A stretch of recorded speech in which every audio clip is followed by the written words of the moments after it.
Well, hey, what is up, everyone? Welcome back to another episode of the Amazing Seller Podcast. This is episode number 127 and session number 34 of Ask Scott. This is where I answer your questions every single week. So you submit a question and I do my best to answer it. And this is the closest thing there is for me actually sitting down at that local coffee shop so we can go ahead and just talk about Amazon FBA or business, life, whatever, right? So you're able to ask these questions and I love answering them at least the best that I can because, I mean, let's face it, I'm just like you. I'm a regular guy that's just kind of going through this. I just may be a little bit further along than some of you, and that's fine, right? We can learn from moving forward. So thank you again for submitting all the questions this week. We are going to dive into them really shortly. If you guys have not submitted a question and you wanted to, just head over to theamazingseller.com/ask. It's that easy. Just go over to theamazingseller.com/ask, submit a question, and I'll do my best to answer it on an upcoming show. All right. So before we dive in today to the questions, I wanted to jump into our private TAS Facebook group, which is growing every single day. And I really think I do know it is the best community out there on this particular topic. It is just getting so much positive feedback. The comments just flood in from each other, helping each other, sharing experiences, like-minded people. It's just a really, really great place to be. You're not there getting spammed. You're not there, getting bumped to, hey, leave a review on my product. It's not what we're about. That's not what I allow. So, you're there, you're safe, and you're amongst a lot of people that are either just starting or that have already been through what you've been through. So I wanted to highlight someone right here that actually posted in there, put a screenshot of their earnings. And I'm going to go ahead and read this to you. And I'm also going to read a question that was asked to her and then also her answer. All right. So the one I wanted to highlight today, the TASer in the Facebook group is Angie Patterson. So Angie, congratulations, number one. And this is what she says: about a month and a half in, and each week keeps getting better. Thank you so much to Scott and this community. Triple explanation point. So Angie, congratulations. Her screenshot says $4,821.09. And that was for the week. So really, really great job. So here's what I want to say. She had a bunch of likes, over 90 some likes, a bunch of comments. Everyone was just so supportive. Good to see this. Congrats, excellent, just really, really positive stuff. So I want to read this here though, because Angie does share kind of like what she did up to this point, because that's what always happens when we post this stuff. People will ask questions, and usually the people that posted this also will respond and give their answers to what they have done. So here's what Derek says. Derek Perry says, "Wow, great job, Angie. Any lessons learned you could share for those of us just getting started or ready to ship our first product?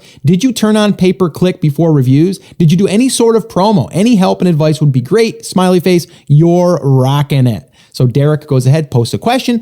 Angie comes in and says, "Thanks so much. Yes, I would love to share any insights I can. Biggest advice, do your research. And if the numbers are there, just go for it." And the just go for it is in all caps. "This thing really works. My other piece of advice, differentiate. Big capital letters, your product. I entered into a competitive market with lots of sellers/reviews. We found a way to really differentiate that added value to the target consumer. We gave away 25 products. We turned pay-per-click on before we had any reviews. We got some sales without pay-per-click, but the sales are increasing as the reviews increase. Unfortunately, we are spending quite a bit in PPC, $75 a day. But we are finding that at this point, the numbers are all still really work. We are at the top of the second page. So once we hit page 1, we are planning to decrease this number."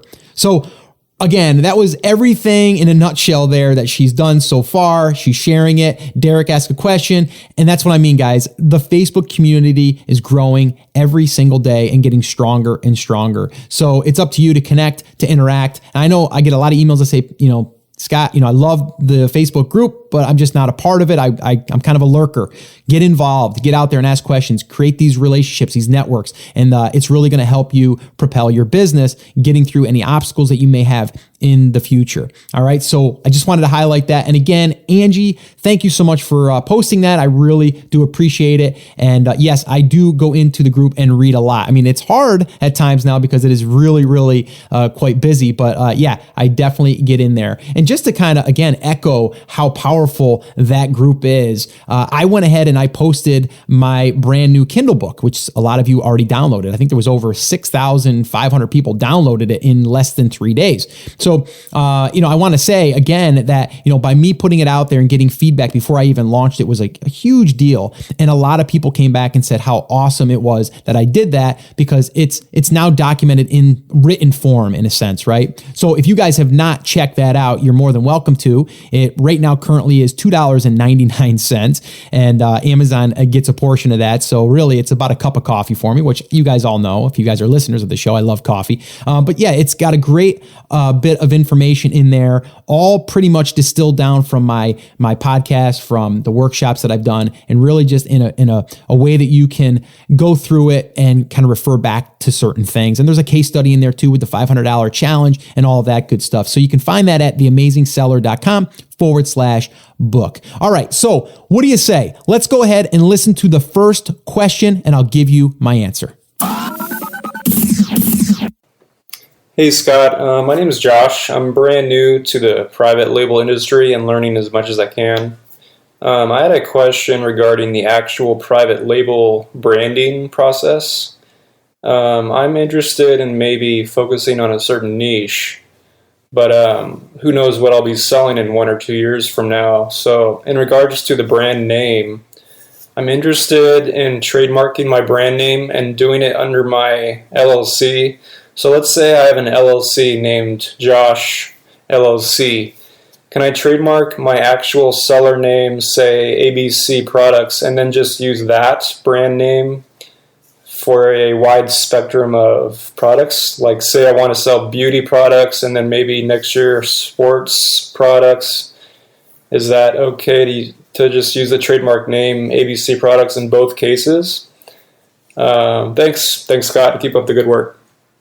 Hey, Josh, thanks so much for the question. And you know what? We all start somewhere, and it's great that you're taking action. So I really admire that. Okay, so to answer your question, I've answered this before, but I'm going to answer it again.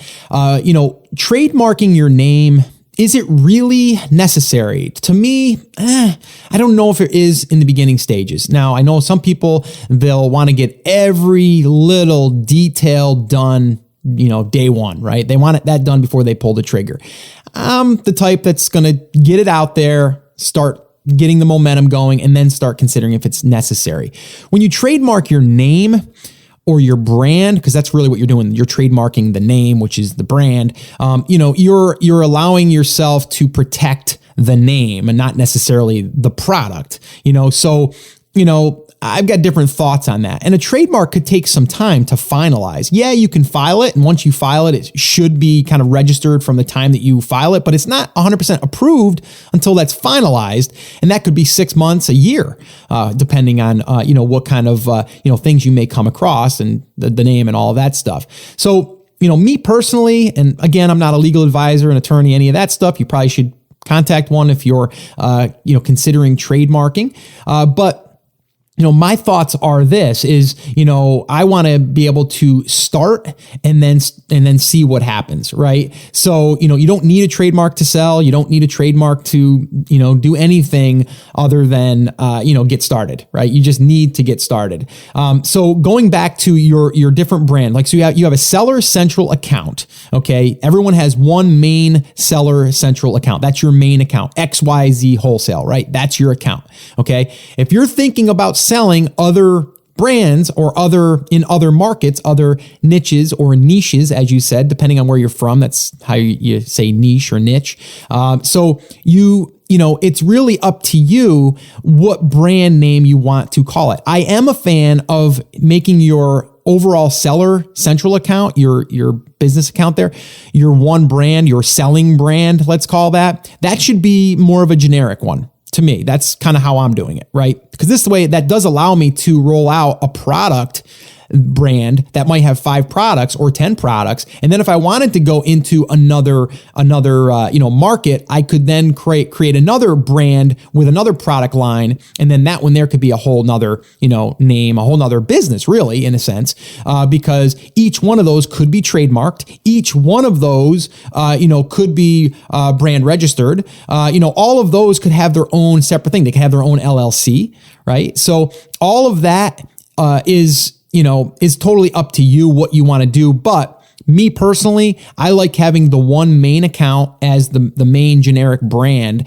And then from there, your product brand is the one that is going to need to be, you're going to have to create an LLC for it. You're going to have to, or create a DBA, whichever you're going to do, checking account, all of that stuff. To me, that's how I'm doing it moving forward. Again, and I always say that's how I'm doing it because just because I'm necessarily doing it that way doesn't mean that it's 100% right. That's just the way that I'm doing it and the way that I feel is the best way for me and my business. And I'm just sharing with you my, kind of like my plan moving forward. All right. So that's what I'm personally doing. That's what I would recommend doing. Now, again, people ask, Scott, do I need to have an LLC when I start? Do I need to trademark my name? You don't need to, but it's probably important to at least grab an LLC or file your LLC because that will also make you a real business. I'm doing the air quotes where you can have a checking account and all of that stuff that's tied to that brand. And then also, as far as, the LLC, it does act as some type of barrier to your personal assets. Now, again, I'm not an attorney. This is what my attorney had told me. And it's really, he actually said this too. He's like, if someone wants to sue you, they're going to sue you. Yes, they're going to have to go after the business and they're going to have to find, some way that the business can't pay. And then who is the owner of the business? And then they could tie it back, but it would be a little bit harder. It's going to make it just where they would have to find a loophole, that kind of stuff. So again, me personally, the LLC is really important as soon as you can do that. That would be my first step in this process, not so much the trademark. I don't think the trademark is as necessary as you may be thinking. Now, depending, your situation may be different. I don't know the entire details, but that's just my thoughts on it. Again, if we're sitting down having that cup of coffee across from each other at that coffee shop, that's what I would give you as far as that answer. So I hope that that's helped you. Good luck to you. I know you're in the beginning stages. Listen to the podcast, go to one of the workshops. If you haven't attended one of the workshops, I would definitely recommend doing that. Anyone listening, that will get you caught up really, really quickly. And that can be found at theamazingseller.com/workshop. And we currently are doing them up until probably mid-December. So right now you still can jump in there and register for an upcoming workshop. All right, so let's go ahead and listen to another question and I'll give you my answer. Hi, Scott. My question is in regards to public liability insurance. So my concern is that if someone is using one of my products and injures themselves, am I liable for that and should I have cover in place for it? The Amazon Help Service shows a number of things on there regarding insurance and that as a professional seller, it says you should have this insurance in place. Another area said it's relevant only if you're a seller with over 10,000 units per month being sold. So I guess my query is trying to get some clarity around whether us sellers need to have this insurance. And just your thoughts on it, whether you have this insurance in place as well, would be much appreciated. And just a quick note to say that I really enjoy the podcast, really helpful for sellers like myself. And just great to be able to listen to a guy who is, normal and not trying to sell something to us.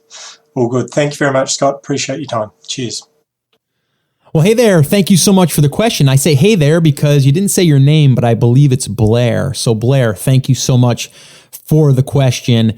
And again, I have answered this in the past, and whether it's on a podcast or just in an email, it's definitely a great question. And this all really does come down to the individual. And yes, you are right. When you get to a certain level, Amazon will require any seller to have insurance, liability insurance, and business insurance in general. Now, when you're private labeling, I'll be totally 100% honest with you guys. It's not that easy to just walk in and say, hi, my name is Scott. I want some business insurance for my private label business.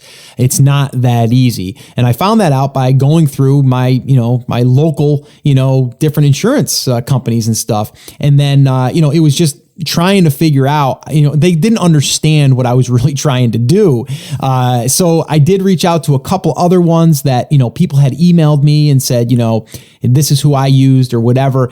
And then I would call those places and they say, yeah, we're no longer offering that. That was for a certain group or whatever. So it was really not that easy to find, be honest with you. It is out there. I have it right now. I do currently have it. But it is something that you will definitely need to search around for. Now, one little bit of advice I would give you is to call an insurance brokerage or a broker, okay, where they're going to be able to do the legwork for you, because a broker, they're going to make the money if they find a policy for you. So they're going to go out and they're going to contact all of these different insurance companies versus you just Googling, private labeler, liability insurance or liability business insurance. If you do that, you're going to find a bunch, but you're going to also get a lot of dead ends.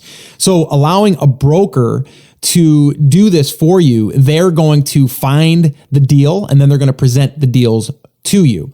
And like I said, you can do this without having this liability insurance in place in the beginning. Once you start doing, I think I said $10,000. It's actually, I think 10,000 units sold is what I believe that the paperwork says inside of Amazon. Any seller that's doing 10,000 units, then they would need it. It may be $10,000. I forget what it was, but it's 10,000 something.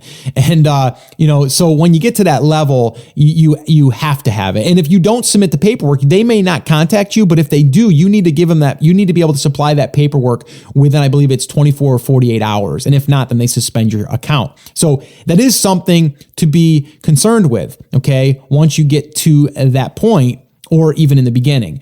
Okay. So I would look at contacting a broker. Now, just to give you some numbers, and it's going to change on how much money you're bringing in. So the liability insurance is usually based on the amount of revenue that is being produced. So kind of like how much sales that you're having. And so I basically told them when I started that I projected that I was going to do between 3 and 500,000. I had no idea what it was going to be, but they said, okay, let's just start at 300, or maybe it was even 250, and then we can always increase that. And when I did that, I believe at the time I cut them a check for like $3,500, somewhere in that range.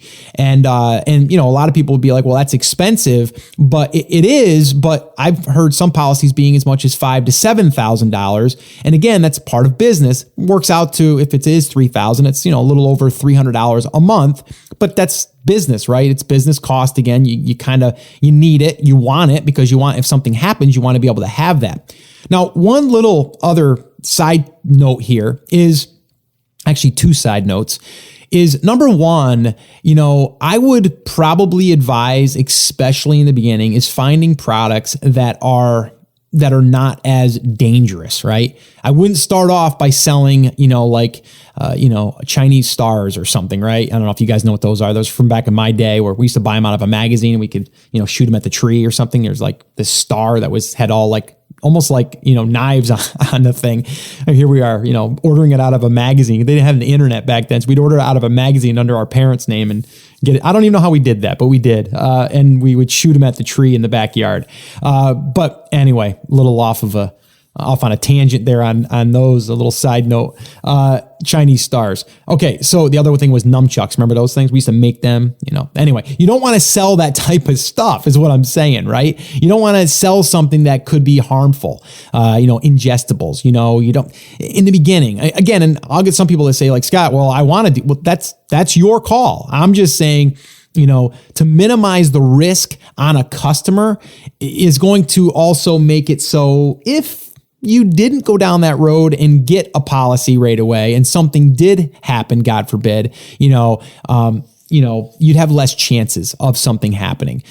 So that's just my thing. I'm always thinking about that. Like, is this something that someone could get really hurt or injured or maimed or, you know what I mean? Like, or could hurt someone else. Like, I want to be cautious of that. So that's the little side tip that I wanted to note there. The other little side tip that I wanted to also mention is making sure that you form your LLC. That's another thing that you want in place, like we just talked about. That's why that's important. Again, speak to your legal advisor, your counsel, your attorney, all of that stuff, because you want them to give you your own personal recommendation for your own assets, your own stuff. Because my biggest thing was I wanted to protect my personal assets. There's one thing to have the business, right? So kind of like an LLC is like the business, right? So any money that's brought into that checking account is technically the business's money.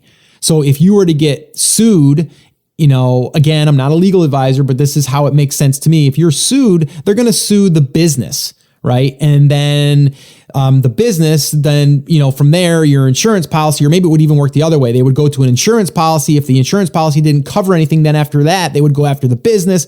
And then after the business, they could technically possibly come after you. So it's really just like these different barriers that you're putting in place to protect you personally, but then also the business.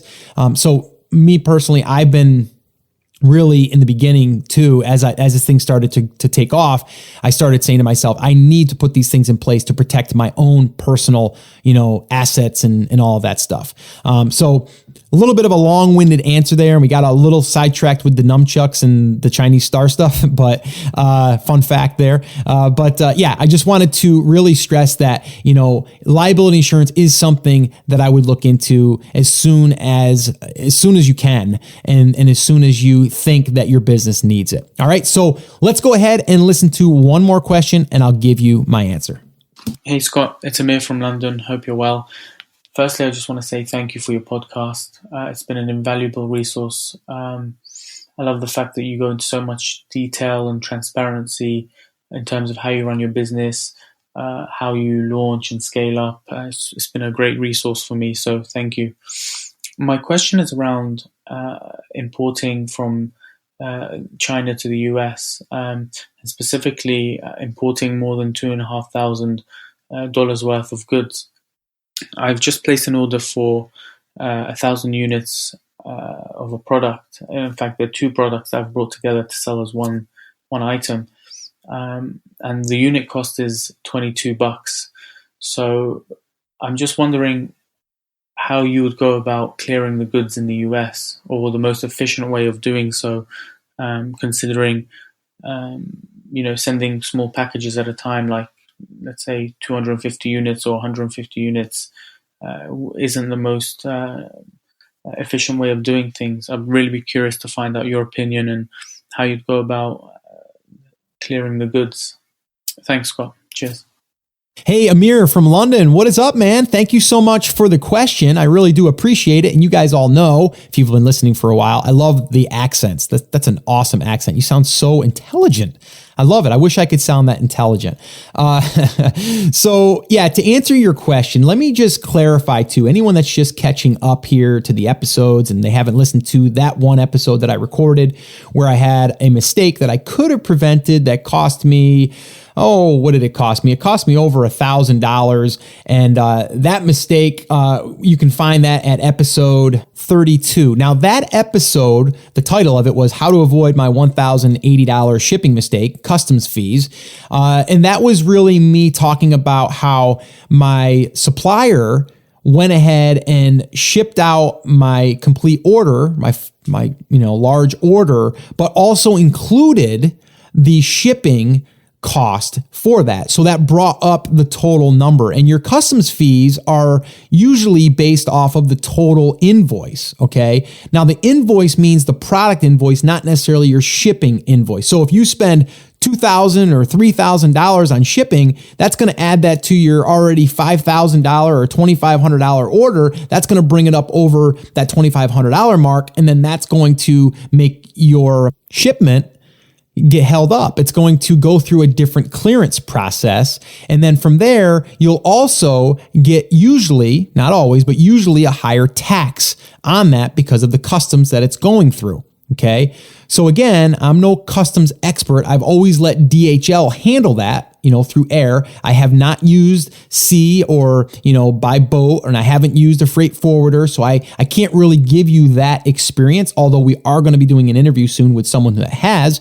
But, so from my experience, it's always been just like, listen, try to keep the order at $2,500 or less. But if I have an order that I have to have shipped and I can't break it up into multiple shipments, then I gotta do it, right? There's nothing I can do about it. The only thing it's going to do is it's going to hold up the order at the clearance station, and they may have to contact me for further information. Usually that further information is they want the EIN number of your business and they want to know what the contents are. And that's really it, and then the address. And so that's really all that I've ever been asked for. And then from there, it will go and it will get released. And then usually, because the customs fees are going to be higher than $100, then DHL will contact you and say, hey, we need you to pay the $250 bill or the $1,000 bill that I received, right? So we need you to pay that before we can go ahead and release the goods. So that's kind of how that all works. So for me saying like to you, if you're trying to take a $15,000 or a $20,000 order and keep that under $2,500, it's just not going to be possible, right? And there's no reason to do that at that point. My thing is if your order is $2,000, you're sending in, and then your shipping on that is $2,500. So now it's going to be $4,500. You don't want your supplier to add that, shipping fee. You don't want them to add that to the invoice, because then it's going to be telling customs that the product that you're shipping in is over $2,500. So I hope that makes sense. That's what we're doing here. Now, if you have to go ahead and just let the order go through, pay the higher customs fees. That's what's going to happen. You're going to have to do it. It's part of your bottom line. It's part of business. It's a part of importing into the country. Okay. But just make, note of that that's going to possibly be happening. Now, some people will say, Scott, do you know how much extra it is? I don't. And you know what? I don't think there's a set number. I think people have said it could be between 6, 8, 10, 12%, depending on the product, depending on the clearance that it goes through. It just really does depend. The one thing I will say is, and you can get a little bit of a heads up, is make sure you know the customs code that is going to be being used from your supplier that they're going to be putting on the invoice, because that will make a difference. So make sure that you know that code, make sure that it's the right code. And you can find this just by contacting DHL, their customs department, and telling them what you're importing. And then, of course, contacting your supplier and seeing what code they normally use. Most of the time, they're going to have the code right. So just ask them, and then you can go and you can follow up with, the people at DHL or FedEx, or whatever customs, office that you're using within your shipper. So that would be the easiest way. This way here, you kind of have a heads up. But like I said, just to kind of recap quickly, if you can keep your order at $2,500 or less, great. If you can't, then just expect to pay a higher tax on the customs, and then from there figuring that into your bottom line. Yet you have to do it that way. There's no way around it. It's just part of doing business. All right. So I hope that's answered your question. And once again, I want to thank everyone that submitted their questions this week. Keep them coming in, guys. Without the questions, I can't do this Friday episode, which I enjoy so much. It really does feel really good to be able to connect with you guys and at least hear your voice and be able to then answer that question. So if you guys want to submit a question, you haven't done so already, go ahead and head over to theamazingseller.com/ask, and you can do so there. One last reminder, if you guys have not attended one of my live workshops, you can go ahead and attend one of them totally free, where I answer live Q&A there as well. And I also go through the 5 phases for picking your product, for sourcing, for doing a pre-launch, for launching, and then promoting the product. And I cover that all on this live workshop. And I would love for you to attend. Totally free. Head over to theamazingseller.com/workshop. Once again, that's theamazingseller.com/workshop. And depending on when you're listening to this, we are going to be doing these up until,